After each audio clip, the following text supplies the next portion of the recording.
Welcome back. This is now part two of the appreciation conversation. So you just watched our check-in, and then as you can see, a check-in can take a good amount of time and investment in time. So it took about a half an hour for everyone to check in, and we like to ask those questions: How are you arriving, and what are you bringing? So however you want to handle a check-in or how you choose to include everybody into a conversation, that's up to you. I find that those questions have been very powerful rather than leading with the questions, well, who are you and what do you do? It almost kind of, we break one of those invitations, or we break one of those agreements to relinquish the role or relinquish the representation. But asking, how are you arriving and what are you bringing, gets us closer to the truth. So yeah, and there's a little bit more of an emotional awareness, a little more of an emotional understanding, so that we can connect more as peers. So I find that question, or those questions, how are you arriving and what are you bringing, really kind of helps everyone to feel more comfortable, to get more honest. It's okay to stumble over your words. It's okay to embrace that vulnerability. I want to encourage that. So as we go into the second part, you're going to see one breakout room session between myself and Edie Weinstein. And we ask the question, well, what inspires you? What is inspiring to you? Again, this is to emphasize connecting as human beings. So apart from our roles, apart from what we think society wants us to be, we get right to the honesty. So before we go into that, I'll answer some of those questions to lead you into this next segment. How am I arriving today? Honestly, I'm a little nervous doing these recordings because I'm looking at myself and I'm seeing, oh, I just had a really busy, frazzled morning. I'm not polished, I'm not coiffed, but I'm showing up as I am, and these recordings are important. And my vision is that this presentation or this recording will be seen by quite a few people. And as you see, I'm not here dressed to the nines. I'm here just being me and wanting to connect and wanting to share something that's very important to me. So that's how I'm arriving. And what am I bringing? I'm bringing a patience with myself. I'm bringing the patience, knowing that I don't have to perform, that I don't have to overburden you, the listener, with details. We're going to get there one small step at a time. So I'm bringing a spirit of patience, and I'm bringing the spirit of slowing down. And what's inspiring to me? What is inspiring to me is this work, is the ability to change the system, to fix, to fix what needs fixing. Um, Not by pushing, not by selling, not by convincing, but just by exploring the question, what conditions need to be present for us to feel safe together, for us to trust. So what's inspiring to me is that trust. So I hope that was an adequate and a satisfying introduction. And now we go into part two of the appreciation conversation.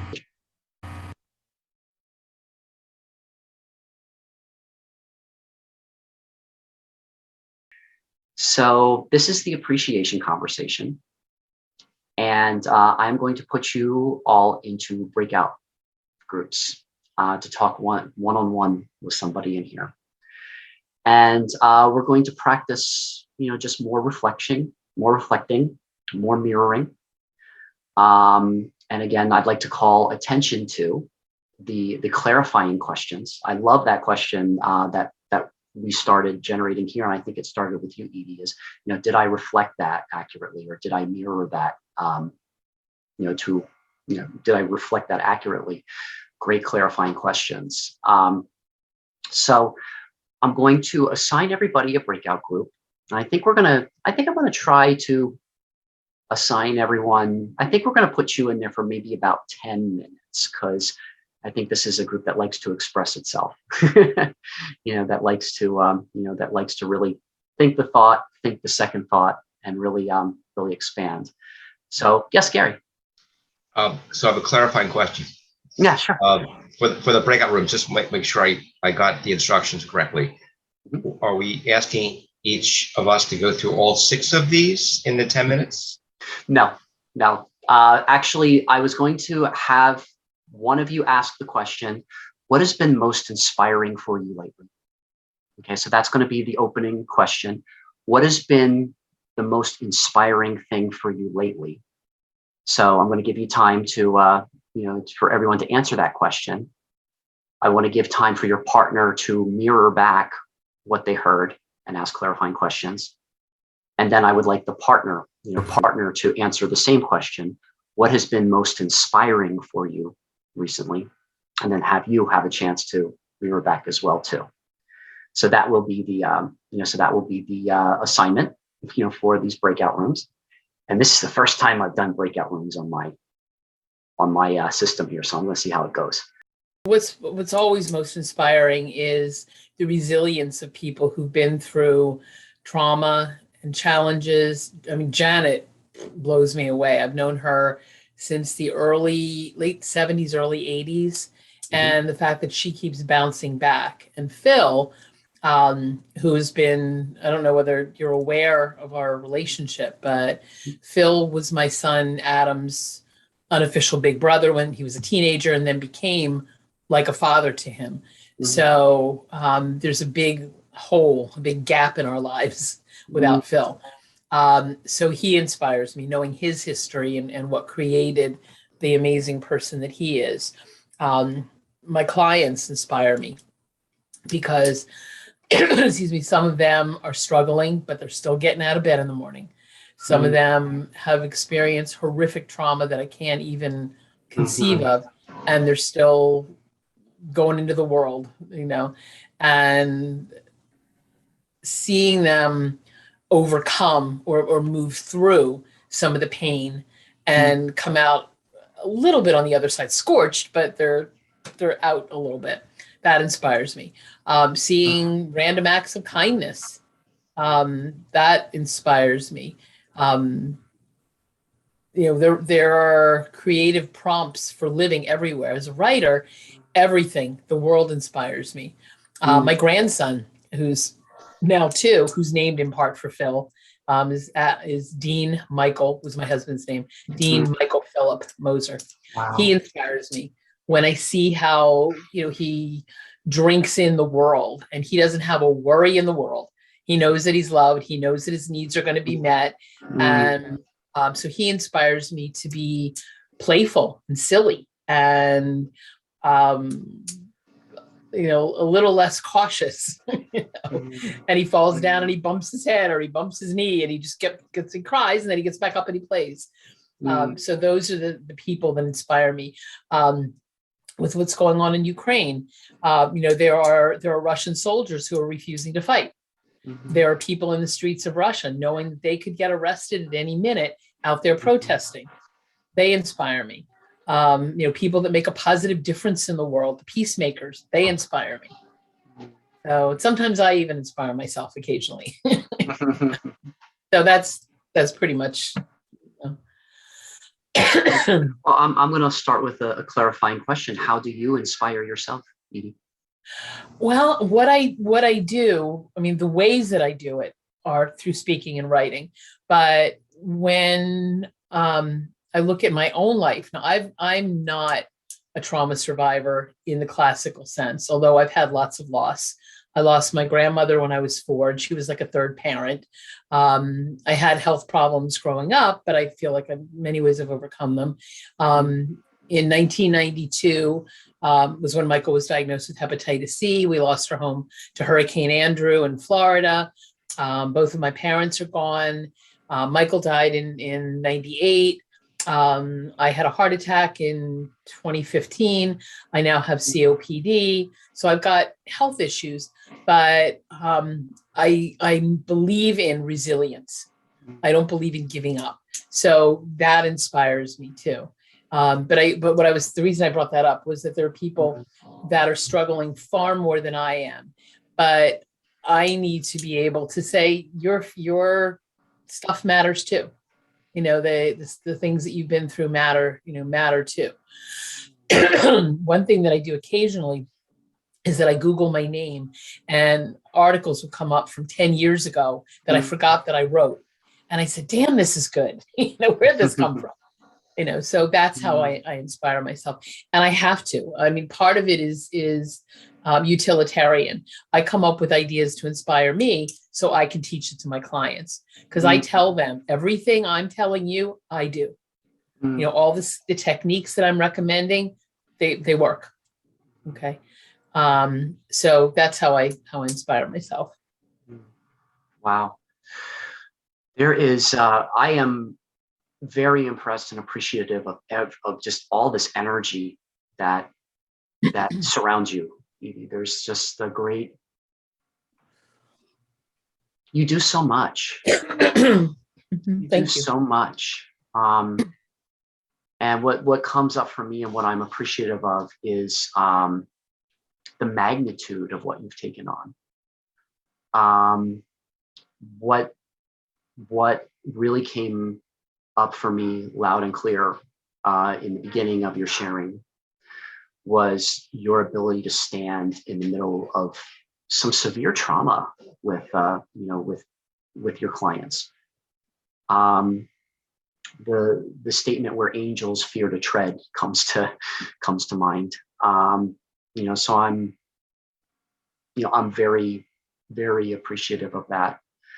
Again, Phil keeps coming up for me now, and his presence continues to come up as you were describing, and you had told me a little bit about your relationship with Phil in our first conversation, and now I'm hearing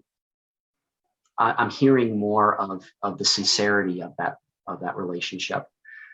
What I heard also about being loved, and that what I heard, because I kept getting distracted by my own thoughts. What I heard was how being loved allows you to take risks. One of the beliefs I hold is that if unconditional love is reinforced at a very young age, it makes you unbreakable. It makes you resilient. So I really heard that come through. Yeah, and that's absolutely true. I felt like I was unconditionally loved, and I became a codependent because I didn't want to lose that love. So I figured out what it took. So I said, oh, I better keep doing that. I better keep being a good girl. I better keep people pleasing, so it's not a surprise. And Janet will tell you, that all of my, I forget what the term is astrologically. I'm a Libra, and everything is in Libra. Just about all of my planets are in Libra. So it's about relationships. But yeah, I had that unconditional love, and I think on some level, I learned to, because I had that privilege, I damn well better use it for good. Yeah. That was a piece of it. What was the statement that the Kennedys used to say about, oh God, I can't even think of what the term is now. But not just that's not what JFK said, that's not what your country can do for you, but what you can do for your country. But to those who are given much, much is expected, something like that. Or from those who are given much, much is expected. So my parents never said those words, but that's what I absorbed, because they were lifelong volunteers up until their 80s. So they modeled that giving ethos for me. So I appreciate that. And when you were talking about standing in the fire with my clients, this week I was thinking about quitting. I am just so overwhelmed at times. So I've talked to other therapist friends, and they say they understand completely. So self-care is important. Yeah. One of the reasons I'm on this call, and I think, the heal thyself thing is really important. So that's inspiring to me, that other people who've been doing this a lot longer than I have, they have tools and tricks to keep them sane and vertical too. Because that's my goal. because I can't help anybody if I'm, passed out on the floor from oxygen deprivation. Yes, what I'm hearing too, and that's a common ground that I'm hearing in a lot of conversations recently, is the self-care. Being able to love yourself and to be able to take care of yourself. That analogy of putting the mask on yourself first before Yep. putting it on anyone else. My thoughts keep going back to your sharing that you have Libra, a lot of Libra in your chart. I'm a Libra moon, and so is my mom. So is my mom. So that balance of emotions, where I don't feel good unless everybody in the space feels good. Right. So that's what I've learned from my Libra moon. And yet I can't make anybody feel good. I can offer it and they get to decide, because I can have this most beautiful plate of chocolates or whatever their decadent delights are. And I can think they're wonderful and I can hold it out to them and say, here, would you like some? No, thank you. Why wouldn't you want chocolate? Chocolate is the most amazing thing in the world. It might not be what they want. So as a therapist, what I have to offer, they may not want. Yeah. And that's got to be okay. Like not take it personally. Yeah. Yes. Being able to give the other the option, Thank you. I'm reflecting back now. I'm trying to get out of my own thoughts. I'm trying to get out of the way of my own thoughts. So thank you. And I think that's important to be able to provide the space for people to make choices. I think, and this was a conversation I had with someone earlier this week as well too, is that for a lot of people, choice is an illusion. And how do we relate to each other so that it's not about power but about relationship? So that's what comes up for me.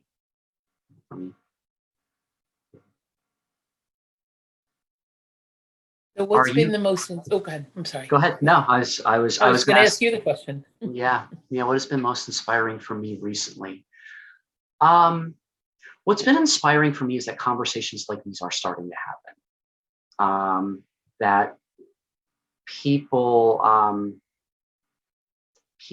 that were completely closed off, people who run businesses, who have power, who have privilege, they're starting to open up to relationship, to inquiries like these. So what inspires me about that is that the persistence that people like you and like Janet, the persistence of having, being able to provide the space, or being able to have the intention to have conversations like these, are starting to happen. I'm inspired by that. It is making people who are powerful uncomfortable. To try to be in relationship brings up a lot of suspicion. People are not used to being asked, how do you feel about that? What would it be like to be in relationship rather than lording power over? What would it be like to really just share, to kind of share resources rather than holding it as a bargaining chip.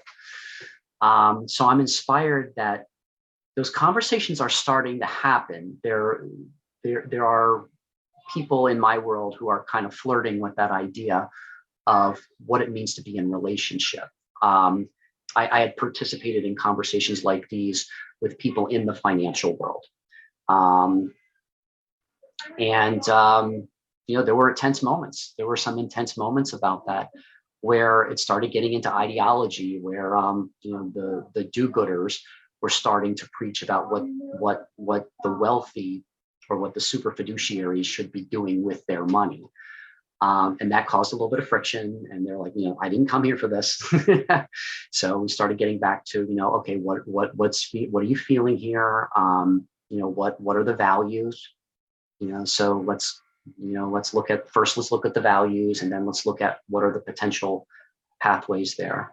So that's been inspiring to me, that the conversations that were always closed off because of power struggle, they're starting to open. I mean, I would love to be much deeper in those conversations, but everything has its time, I think. But that's what's been inspiring me, is those conversations around power are starting to happen. I mean, with that. So, what you shared, first thing you said was some conversations make people uncomfortable. I love those conversations, because when we're uncomfortable, we're thinking outside the box. And when I say we, I mean me, everybody. And I like the idea of, I have a friend that says his shake-ups are his wake-ups. Yeah. So we have this confirmation bias that says, I'm only going to live in my own little echo chamber. I don't want to hear what anybody else says, because it might make me uncomfortable.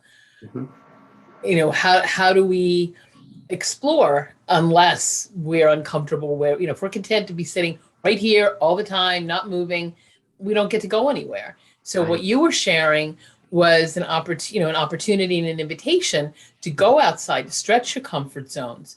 And when you mentioned the financial folks, an interesting question could be for them, what do you think money is for? Is it for hoarding? Is it for, saying, oh, I've got all this money? In my field as a social worker, we're taught that we're probably not going to make a lot of money doing this.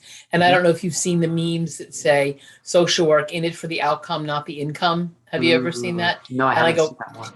Every time I see that. And teaching, same thing. So I say that's one of the reasons why we're dramatically underpaid. And what I tell myself is, the more money I make, the more money I can share. Yeah. The more good I can do with the money that I have. So my morals tell me, like you were talking about, that people with a lot of money should want to share it, but they're not obligated to. Right.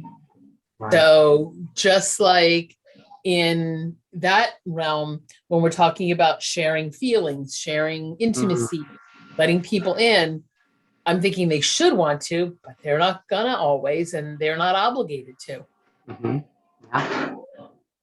So that's, and the fact that you continuously are inspired by what goes on in your world, you're sharing those treasures, you're kind of scattering those treasures out into the world.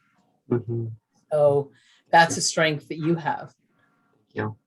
Thank you. Yeah, it's not always easy, because to represent, and again, that comes back to roles and positions, to represent a completely different way of thinking is, it's not easy. It's not easy to start those conversations, but they're started. So that's what I'm very grateful for. Yeah. Right. And I think, were you talking about power differential, or was that in the beginning? Titles, people's titles. I have a master's degree, but some of my clients call me doctor, and they say I'm not a doctor. And even if I was, you can still call me by my first name.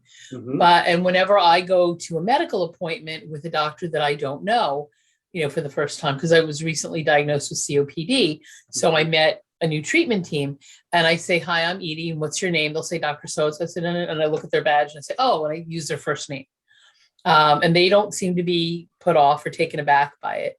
So one of the things I would love to see in the therapeutic setting is people being referred to by their names, not their titles. If somebody's ego depends on being called doctor, like Gary's got a PhD. I don't know anybody that calls him Dr. Schoenberg. Maybe at work they do. I don't know. I've never heard anybody call him that. So I think that's something that could potentially change. And my judgment is that anybody who's uncomfortable with that uses that as a power tool. Yeah. When I was in college, one of my professors who had a PhD in psychology, had this to say about degrees. She said, a BS is bullshit, an MS is more of same, and a PhD is pilot higher and deeper. I love that. So I call them, the alphabet soup letters after my name. But all it does is that it gives me more information. It doesn't make me, it doesn't make me, maybe it makes me a little bit better. The letters don't make me better at navigating the world. Life does. Life experience does. I'm not discounting the work that people put into earning their degrees, but I learn from my clients all the time. And I use examples without breaking confidentiality. I use examples. This client, without any kind of identifying information, taught me this.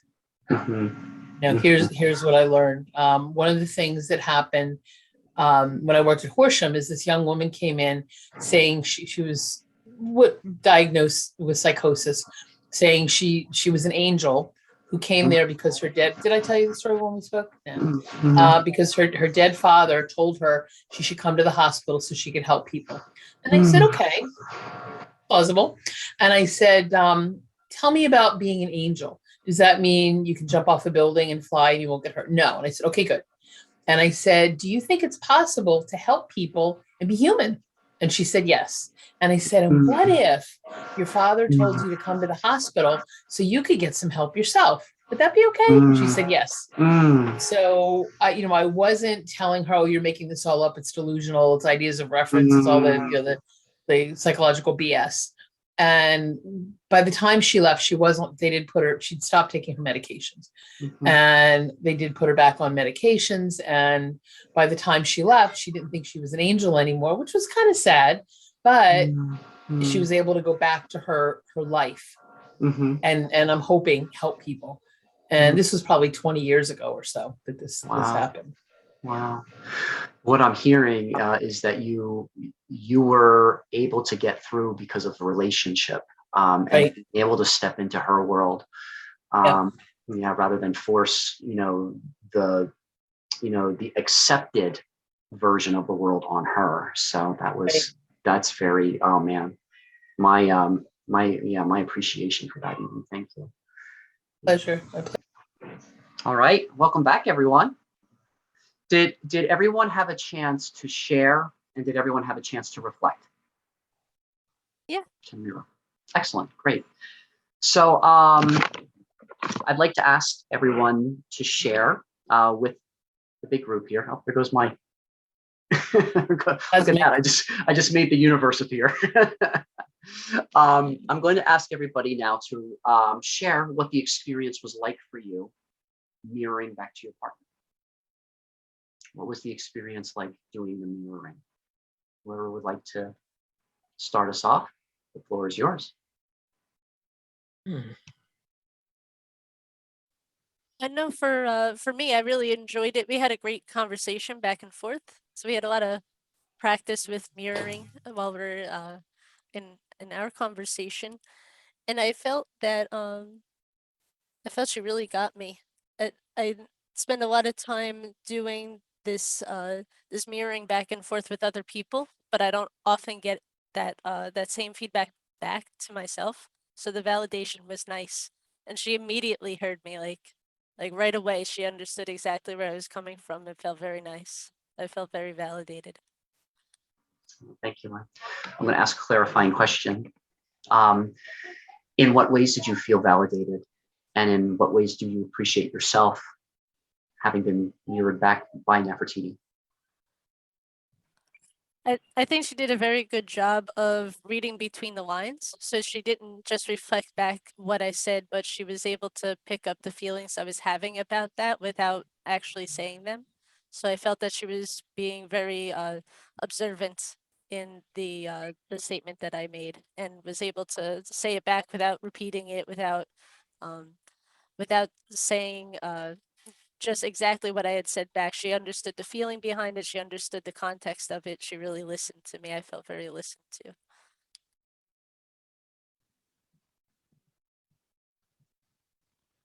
Great, thank you. Anyone else like to mirror back on Lynn's experiencing with mirroring or ask any clarifying questions.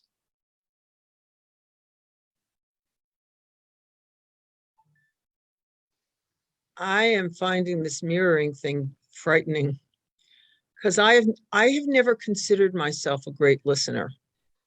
I consider myself a solution, or I hear enough that my brain goes right into, maybe it's fixing, but also the old John Lennon thing, there are no problems, only solutions. My brain is always going into solutions. So just sitting there and listening is hard for me. And what was wonderful about it, though, was the content that Gary was sharing with me was so exciting. The things that he's doing, and he wouldn't be doing them maybe if it weren't for me, because I'm the one who brought him to the platform in which he's doing this stuff, the warrior training. But it could have been anyone. I'm sure somebody else would have gotten you in there if it weren't me. So I get really excited when he starts sharing about those things. But again, I was busy trying to remember the details, and that makes it hard for me to enjoy and really let it in. I'm sitting here thinking, why is Mike doing this? And I'm realizing for a very good reason, because if we're going to work with consumers here and clinicians, it's going to be about listening and mirroring. And I need to surrender more and trust that I will remember what I do, what's important and needs to be, what the universe wants me to remember. Yeah, I think that uh, as far as like reflective response and active listening, those are things that are absolutely critical in communication. Because if we can't sit and listen to somebody and really give them our undivided attention, you can't really address the problem at hand. So if you can convince yourself that in order for you, if you are one of those people, I need to fix problems, and that's where your brain goes, and that's how you work, tell your brain I can't fix a problem and I don't know all the parts of the problem. And that's what's going to help you. And it's hard to separate yourself. I work with interns a lot, and they have a really hard time grasping that feeling of how do I listen while also trying to formulate what it is that I have to say. And the most important thing is that you don't have to be 100% right. That's why you ask clarifying questions, because the person will tell you you're wrong. It's like, no, you actually missed this part. This was really important to me. So you do your best to just kind of in the back of your head, okay, this is kind of the most important feeling. This keeps coming up. When the person's talking, they keep saying stuff that's wrapped around this. And worry just about a smaller piece. You don't have to repeat back everything. You don't have to memorize lines. It's not an acting bit where you have to memorize it perfect. You just have to understand the gist and the feel of what somebody's going through. And that's what makes active listening just absolutely amazing. And it's not an easy skill. That's why I was just so impressed by uh, I'm gonna slaughter your name. Nefertiti? Is that, how do you say your name? I'm sorry. Nefertiti, very close. Nefertiti. Okay. Yeah. You did such a wonderful job at doing that, because it's not an easy skill. It really isn't. It takes time to develop, and you'll get there, Janet. Because I know you do care about what other people are saying. You just have to quiet your own mind so you can really hear everything. That's all. And I can vouch for the fact that I always feel heard, even if you don't catch all the nuances. And I learned like in 1979, when I was cutting my teeth on psychology. I'd never heard the term active listening before, but the place where I worked was training us in it, and it felt very stilted and mechanical. What I heard you say was, I'm reflecting, it was like a certain languaging.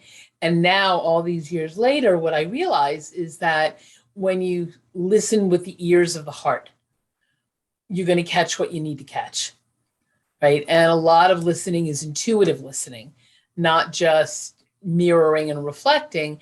It's, okay, I want to not just hear what they're saying, but I want to hear what they're not saying.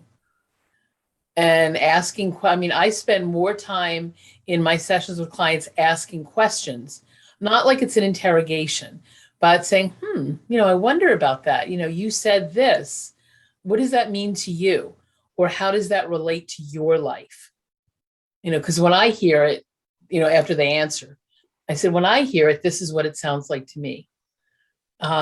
So I think that, to me, not that you throw skills out the window, not that you throw training out the window, but sometimes you got to order off the menu, because there's no cookie cutter therapy. Thank you, Edie. I'm present too. I have to admit, I'm a little distracted at the moment. I was still in the moment with Lynn's reflection, and then when we got into having that challenge, listening, I had a little trouble tuning in because I was still reflecting on Lynn and Nefertiti's exchange. And that's great. I think that's great that it's, you bring this up because I want to ask first, Lynn and Nefertiti, do you feel complete, with what you were sharing? Well, I do want to share about Lynn's reflection and mirroring, and it was such an effortless conversation. Mm-hmm. And it felt really nurturing. When Lynn shared, she shared about how not only the things I was going through, but also like the positive pieces. And it flowed and our conversation was like a kind of like a dance. That's the way I had felt. And one of those just relaxation pieces. So thank you. Thank you, Nefertiti. Now, Lynn, I just wanted to ask, are you complete? Yes, definitely. Great, thank you. Now I want to bring back to how the conversation progressed. And Janet, what you are experiencing. I am so glad and so appreciative that you brought that up about how difficult it is, to really listen and to tune in, especially when you've got so many ideas and trying to solve problems. So now I feel like I'm moving forward into, what Edie was sharing as well too. Which she was well too. One of the things that come up a lot in these conversations is how do we slow down and get to the center? How do we slow down and get to the center? That's kind of the languaging we've been using in a lot of conversations with that. So now, we've come so far just in the last 10 minutes. So now I'm going to invite everyone to bring it back a little bit, and we'll go back to the original question where I want to ask, everybody, what was it like being in that mirroring, role? What was it like being in the energy of mirroring back for your partner?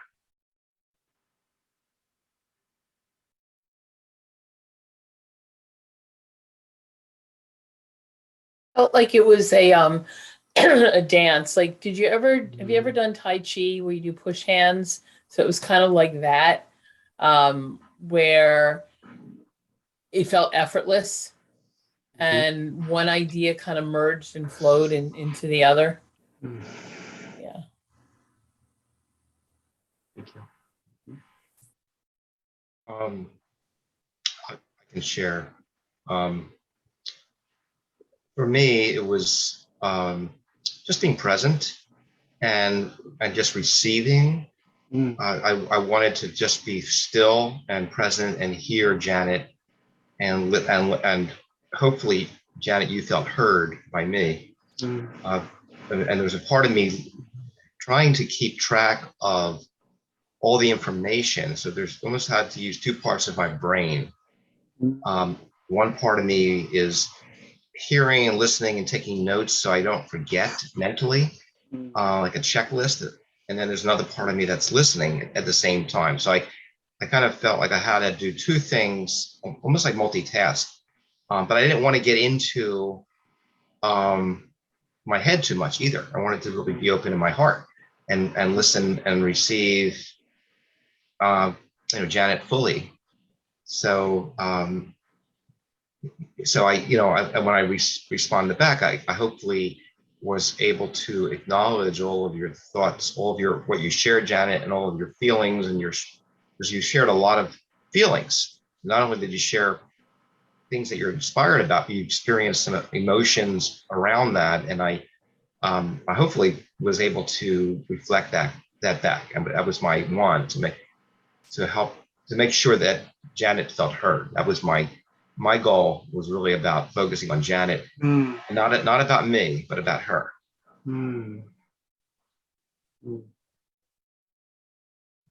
Well, it was interesting for me. Yes, I did feel very heard. I always feel very heard by you, Gary. Gary helps me with a lot.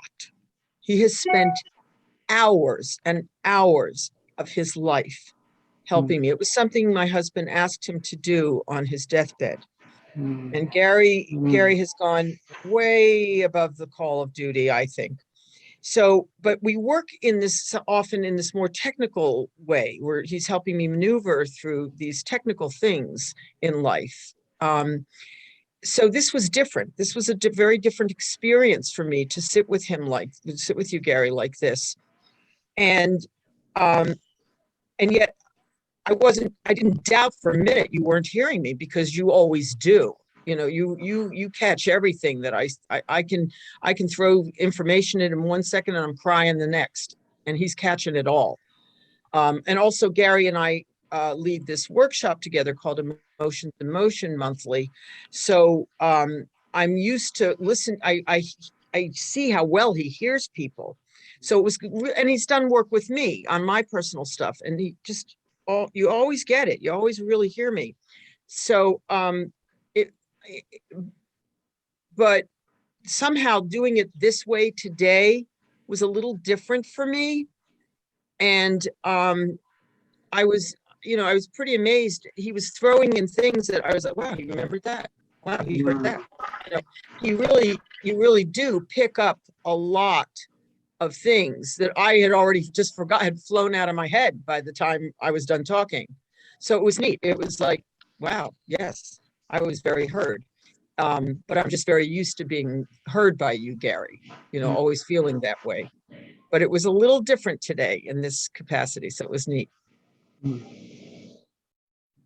Thank you, Janet. Let me ask, go ahead, Nefertiti, go for it. I wanted to share that from my experience with Lynn, it's my first time having a conversation in this capacity. And so I went in with the intention of just being open and present. And my intention was to trust in the intention of her sharing. Because for me to have the openness and space to hear what he does say in different ways, I had to not feel like what was receiving was not for me, if that makes sense. So I kind of presence myself in an awareness that this conversation is benefiting us. This sharing, this inquiry is good, and, that just allows me to not have any unnecessary internal possible pricks. If I hear something, I'm just, mindful of how my own personal interpretations can be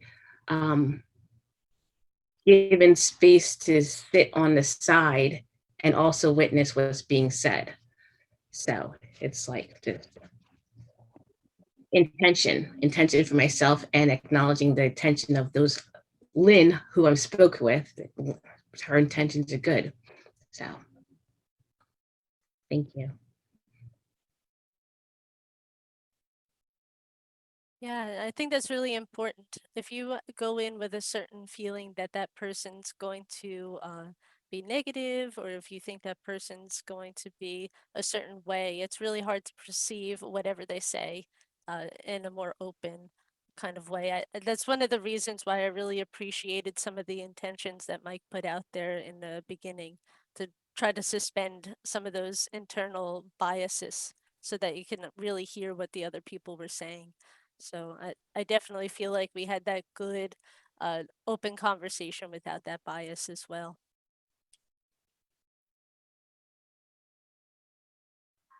Yeah, thank you, Lynn. And that's something that it's hard to do because there's so much conditioning. There's so much conditioning, and to just, really look at that and peel it back.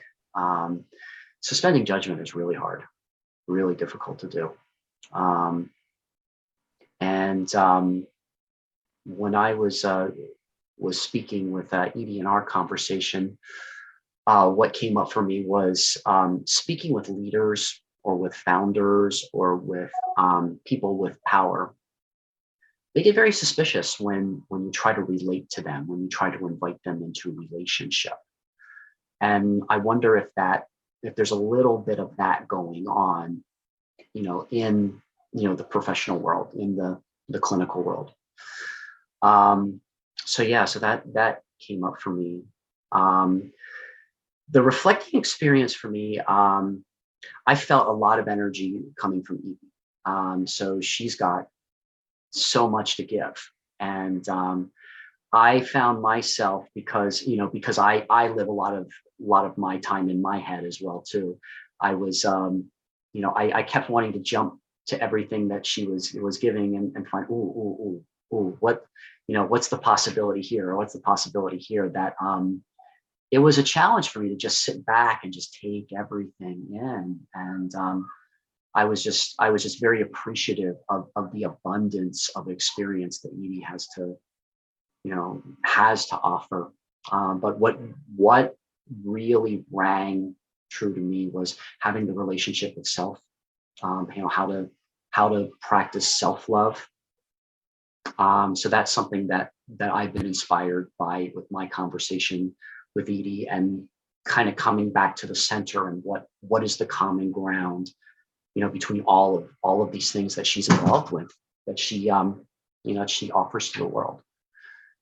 So so I find it a challenge to calm my brain down and take in what I'm feeling, because like you, Gary, I like to take specific notes. I like to be precise. I like to be exact, and that's a challenge for me. And I'm challenging myself to kind of let go, of what it means to be perfect, to do this perfectly. you know, and so that's just what came up for me during this last conversation. And with that, Can I ask a clarifying question? absolutely.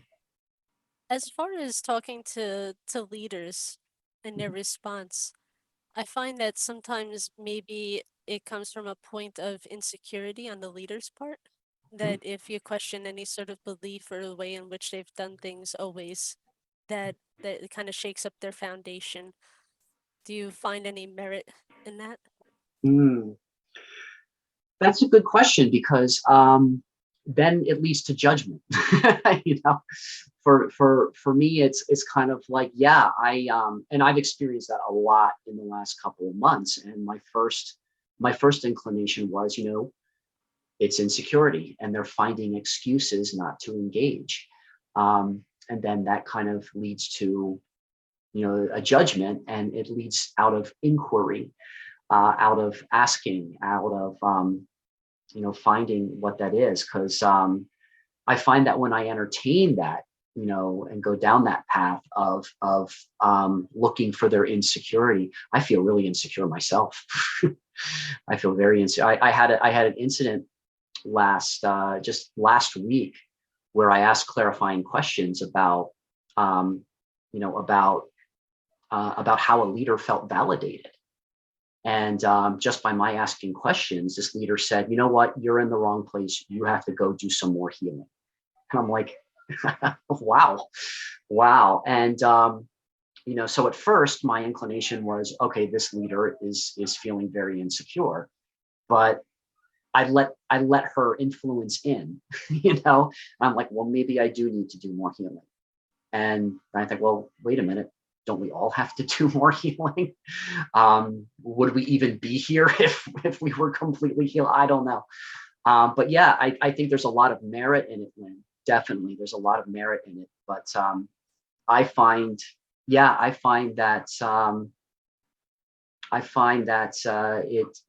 it leads to a deterioration to go down that path. I mean, that's been my experience of it. I'm not saying that there's, right or wrong, valid, invalid, but my experience has been it always turns back onto my own insecurities. Yeah, sometimes it can reflect back. You put it out there, it reflects back, or it's a reflection of self when you feel that way. You Yeah. know, I know for me, when somebody questions something I believe in, I really try to take it to heart and open my mind to it. It's like, well, could it be that way? Or trying to Mhm. sit in their shoes of what would it mean if they believed something else. Yeah. And it helps with some of that insecurity, I think. Yeah, it does. It does.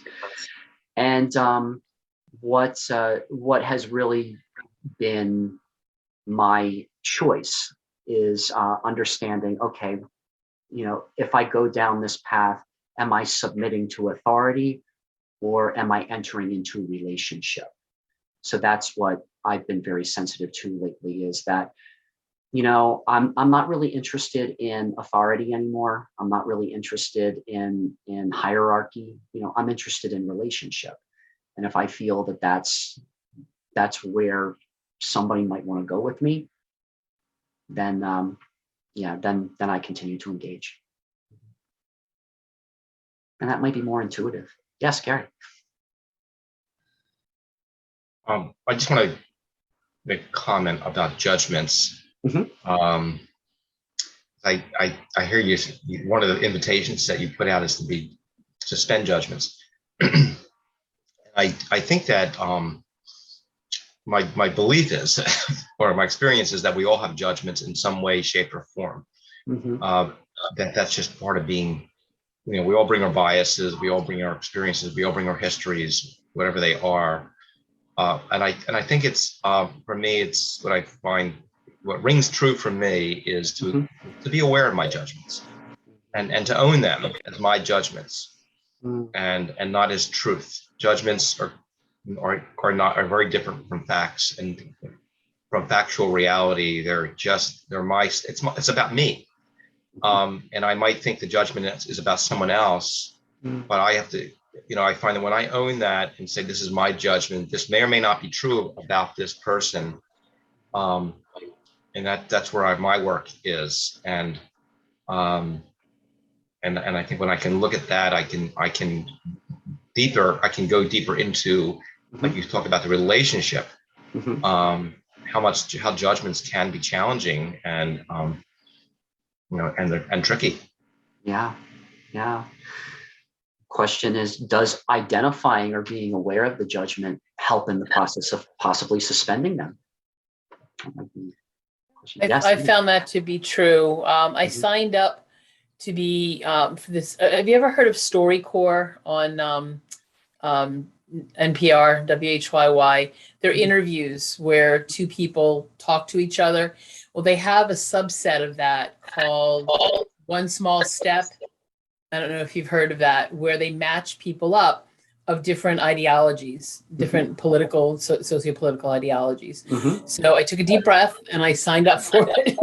Mhm. So I'm waiting to hear because I do have certain judgments about people's choices and values and actions. About, I don't know how many years ago, like 3 years ago, when I was going to in Solderton, in my area, there was I was walking in and I saw a car with a whole bunch of bumper stickers on it, lauding the former guy. And I saw nobody was in the driver's seat, but in the passenger seat, I saw what looked like a scowling old man. And I walked past and I waved and nothing. So I walked in and I see this man in the gym, looking like the guys from Duck Dynasty, the big bushy beard, and he had a T-shirt on, again, lauding the former guy. And I thought, oh, I bet that's his car. So I didn't say anything to him, and of course the judgment, that all the monkey mind chatter, so when I walked out, I got a closer look. He was still in there. I got a closer look at the car, and it wasn't a person. It was a cutout of the former guy's head on the what's it called? The headrest. So every time I would go in there, I'd see this guy, and I thought, I wonder if I should have a conversation with him, to get to know him. And I said, well, I don't know whether he's safe, because if I see his car, he could see my car. And then, but the thing that was even scarier was, what if I find something to like about him? What if, he takes care of his elderly mother? What if he volunteers at an animal shelter? Despite the other ideologies he holds, he might have something that I could resonate with. And that's one of the hardest challenges. In my practice, I have clients that voted for him. I have clients that are, not conspiracy theorists, but bordering on that. And I think, okay, how can I be fully present with them? And one of them said to me, I know, just from how you're talking, I know what your ideologies are. And I said, and I know what yours are from what you're saying. Would you be more comfortable with a different therapist? And he said, no, I just don't want to talk about politics. And I said, fair enough. Is it okay with you if when you raise the subject, we can look at how you're approaching it might not be the healthiest thing for you, without critiquing or criticizing your beliefs. If you're getting yourself so worked up and so angry and so, can we look at ways of dialing that back? And it worked for a while. And then he left. He left therapy, and okay, that's fine. And there was one client who was also on the same page, not as angrily as this guy, but we would have, and he said, I don't want you to tell me my beliefs are wrong, but I want to tell you what they are. And I said, okay. And he said that you might be surprised that we have more in common than you think. So anytime we talk to somebody, we have the opportunity to suspend judgment about them, and at least until we get to know them better. Janet and I, talk about stuff all the time that, we might be critical about in our lives. And I'm open to hearing what she has to say. She and Phil were part of the village that helped me raise my son. So there were times that they'd call me on my shit, and and I would say they were based judgment with love, out of love, but they were judgments. I think you're doing it wrong. You should do this instead. So that's a judgment. But it worked. You were right. It worked. Yeah. And what I'm hearing is, tuning into the values. When we tune into the values, it's almost like we can have a conversation with people who have different ideology as well, too. So I'm hearing that loud and clear as well, too.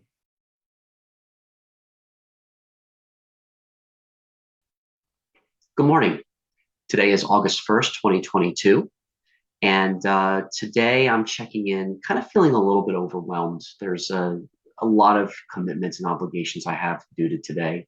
And I'm trying to get in the habit of just jumping in and doing these quick recordings to do the lead outs and to give just the practical information with this material.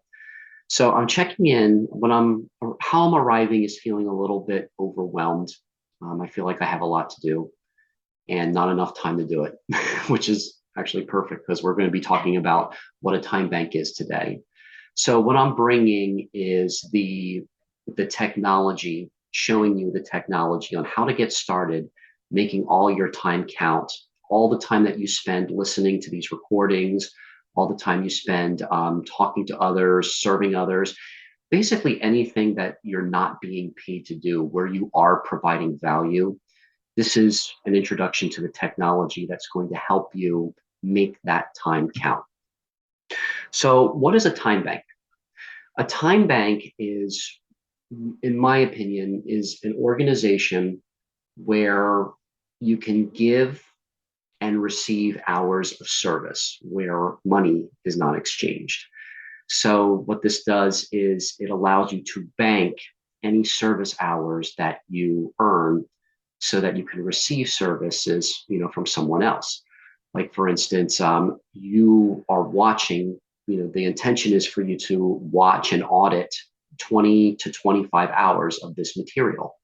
That is all time that you can bank and use at some other time to receive a service from a friend or receive a service from someone that you're trying to get to know.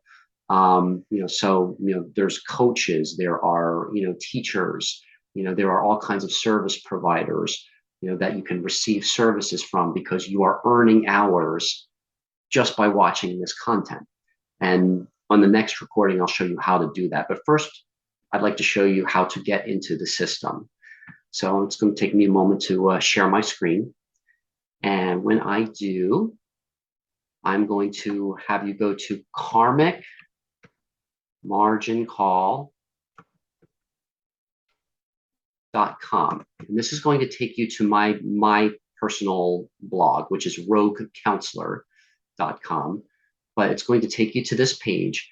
And what you want to look for, and this page is probably going to change between the time I make this recording and by the time you're watching this. You want to scroll down and you want to find click here to fill out an application. And that's going to take you to the ourworld.org site, or the ourworld.org page where you can put in your information. So this is going to come to me or to my staff, depending on where in this process I am down the road. But you'll be an individual unless you represent an organization, and then you would put in an organization or a business. But I'm assuming that you're an individual. And just put in your name and address. There you go. So all my information will just pop in there automatically. So you put in your name and your address. Now, the second part is most important when you are looking at filling in references. Now, the references are two people that you would like to invite into this conversation, or who you plan on exchanging services with on a regular basis, because all of that is going to help us and you build on the narrative that every life touches on 1 million lives. But that's not a process of creating this big marketing campaign or relying on big businesses to get your message out. What it requires is really just a deeper relationship. So the two people that you are cultivating these deeper relationships with are the ones that you would like to put into these reference spots. And what's going to happen is we will automatically send them an email saying that, hey, Joe Smith or Jane Smith is asking you to, to participate in this conversation, or perhaps even participate in exchanging services within the time bank. And I don't want you to limit yourself to what you think of as services. Like I said, you just watching all of these recordings, that's a service you are providing, and you will receive value back for the time you are putting in to listening to these recordings. So you just watched the second part of the appreciation conversation. So I'll put in two of my friends who are already a part of this time bank, but I'll just kind of demonstrate how to do that. So Janet Berkowitz, who you already met in this conversation, I'll just put in a generic email here and phone number. Yeah. And you've also met Nefertiti as well. By the way, both Janet and Nefertiti and I, we actually do produce and do a play about suicide prevention, about bullying. And, we log all of those hours that we spend in rehearsing, that we spend in doing productions, that we do in meetings. These are all services that we claim as services, for the time bank. Because we're not getting paid for it. Now, whenever we do a performance and we do get a small stipend or anything like that, we don't log any of those hours. So again, we'll just do xxx at AOL.com. Does anyone still have AOL these days? I don't know. Okay, phone number, and then you would enter in the code to prove that you're not a bot, and then you just click on send application. I'm not going to send this one because it's obviously a generic one, but what will happen is that will come back to me and I will approve it. And then you can start putting in your profile and start logging hours. So I am going to stop my share and let me see here. So yeah, that's how you start. So whenever you have a chance, go to karmicmargincall.com. Scroll down, click here for an application or to fill out an application, and that will help you to put in the application to start access to the Our World system. The Our World system is a network of time banks all over the world. So not only can you trade hours or trade time with people in our time bank, which is more of a virtual services time bank, you can interact with anyone within that whole network. So that's all I think I have for today, and that's how you get started. As I said, that's the first step. Everything starts to change once you are into that system and you start logging your time that you are providing services and receiving services. And in the next 20 or so conversations, I'm going to show you how that's going to start to accrue market value or financial return. So I'm challenging myself and I'm challenging anyone who's watching this that one life really does touch a million others. And we're just going to be using the financial system to prove that and to track that. So tomorrow, what we're going to go over is how to log your hours, how to make those hours count. We're also going to go over what should you log, and especially logging your time that you're watching this. So we'll account for all of the time that you've spent so far watching the first 3 recordings here. And the time is up again. I can hear my chimes going off. And we're also going to talk about why does consistently logging matter? Why does it count? Why and how does it change things? So we're going to start to go into that tomorrow and into the next couple of days. Okay, thank you for watching. See you next time.